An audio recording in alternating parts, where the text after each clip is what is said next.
Kotihoidosta Johanna. Hei.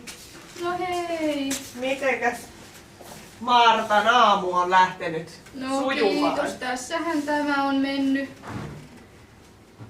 Yö meni. Vähän hyvin? huonosti nukuin kyllä, mutta No, en tiedä mikä. valvotti sitten Niin, joku. joku oli semmonen. No voi. Sinulla näyttää taas olevan... Onko sukkaa siellä syntymässä? No sitä tässä ajan kuluksi tein. Niin. Siinä on Martta sinun aamulääke. Jaha, Ole hyvä. kiitos. Ota sieltä vettä.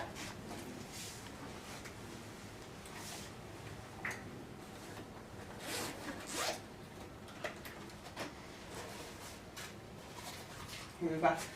Mitataan se verenpaine. Sinulla näyttää kahvikupponen siinä olevan. Oletko aamulla jo kahvia juonut? Joo, minä join silloin 5 aikaa kun heräsin. No niin, no siitä onkin sitten jo muutama tunti, niin se ei haittaa.